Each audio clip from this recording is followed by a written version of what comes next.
I'm Zonile Ngubeni and you're watching Joburg Today. Is there a future for polony and its related products in South Africa?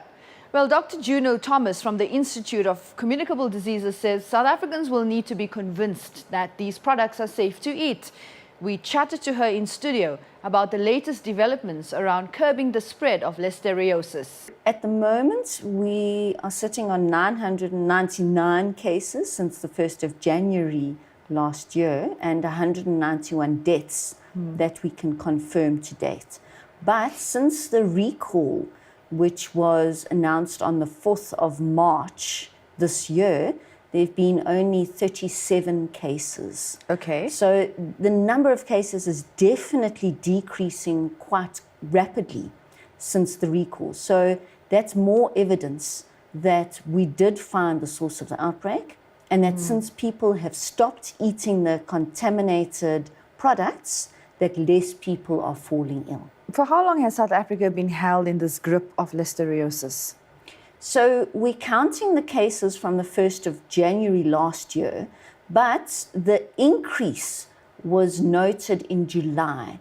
And if we look back at the numbers, probably in June sometime, the number of cases started to increase gradually.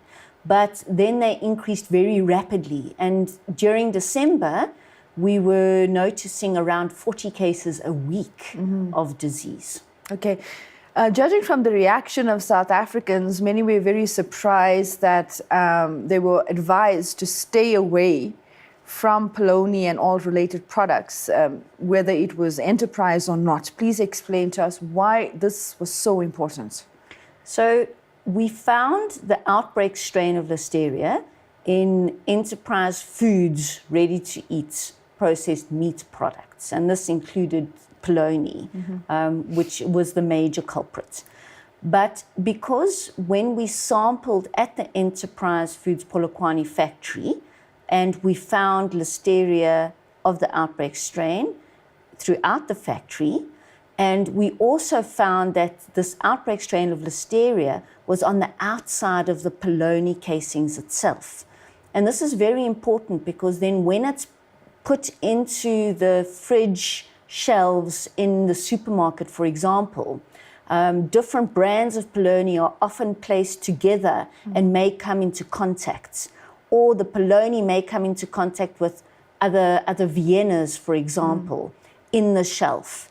And once it comes into contact, the Listeria that's on the outside of that polony can then be transferred to another product.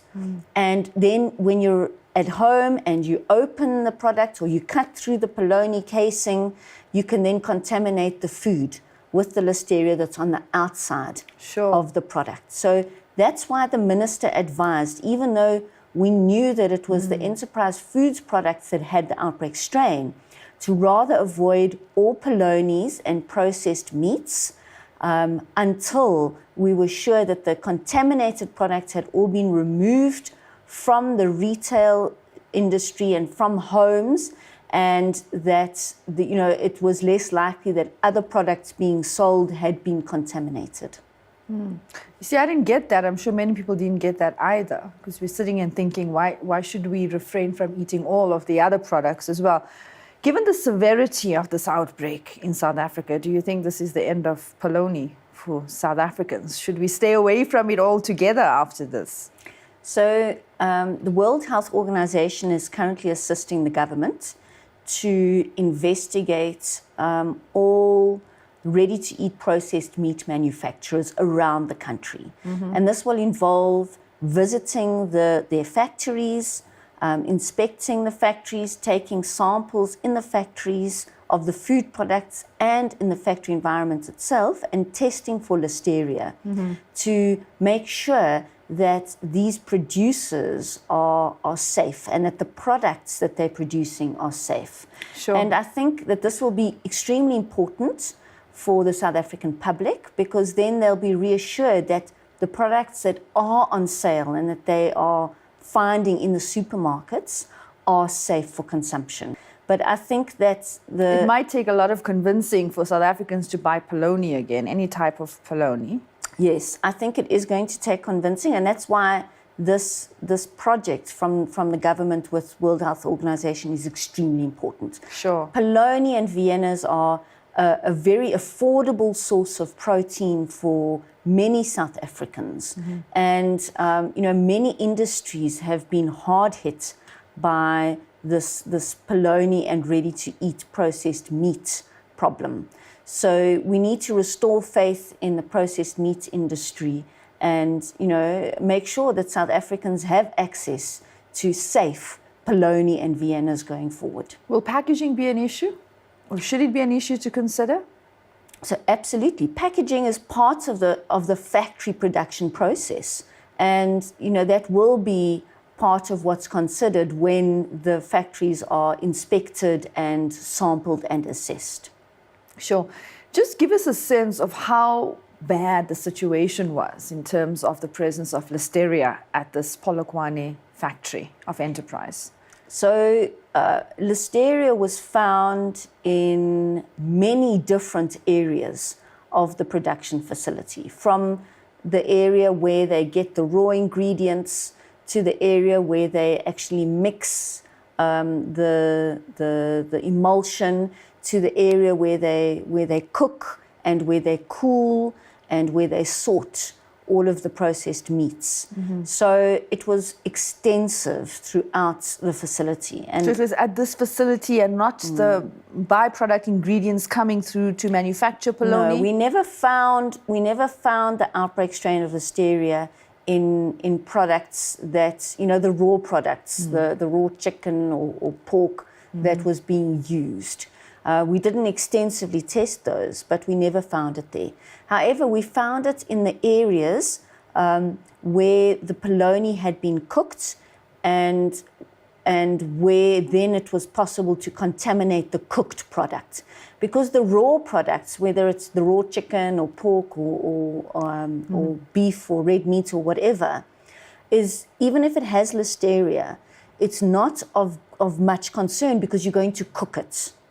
It has to be cooked. So the factory was infected with The Listeria. factory was Contaminated. Contaminated. That's the problem. Yes. I'm sure it's had a knock-on effect on other sectors of the food industry. Absolutely. So, because Enterprise Foods was one of the biggest ready-to-eat processed meat producers and has stopped production, and Tiger Brands has closed an additional 3 of their meat facilities.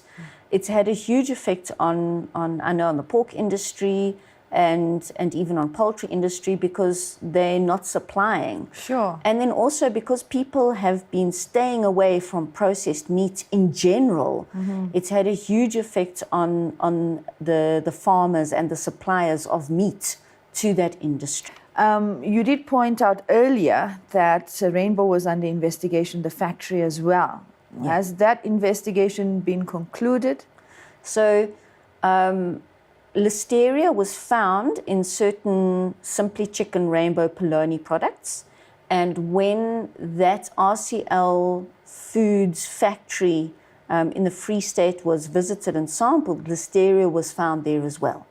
Now, it was not the outbreak strain, but just the mere fact that you're having Listeria in this type of food, which we know is a high risk, constitutes a public health problem. Sure. So that had to be sorted out. They closed that factory, and I know that they've been cleaning it and really trying to address the problems. And I'm not sure when they're going to resume production, but that will have to be stringently monitored and products tested quite thoroughly before I'm sure that they release it back into the market. Sure. So it's a long way for South Africa to go before we can actually talk about polony again and feel safe. So, I think that the other manufacturers that are still producing polony and that are still selling it in supermarkets have very likely taken a good look at their facilities and have been testing and cleaning and, trying to make sure that their products are safe. But I think that this program from the government to assess all the producers and test all of the products in the factories is really going to be important in restoring the public's belief and their confidence that polony and other processed meat products are safe. Sure. A last question for you, Dr. Juno. Given that this was on record the worst outbreak of listeriosis in the world, what contribution has this outbreak made to the existing body of knowledge that around listeriosis and precautions? So it's added a lot. From the point of view of how we investigate listeriosis outbreaks in our country and lessons that we've learned that would be applicable to other countries as well, but also I think very important for the food industry, to look at certain processes that are used in our processed meat industries and where the problems may be and which types of areas that need to be concentrated on in these factories to make sure that the products are safe. And also on how we're doing the testing for listeria in different products. For us as scientists, how we're doing testing in people to look for disease and how we test the bacteria to make sure whether we're dealing with the same strain and can link it. We've learned a huge deal, and not only for ourselves, but that can hopefully assist other countries when they face similar problems as well. Thank you so much for your time, and of course you'll keep us all posted on developments. Absolutely, thank you.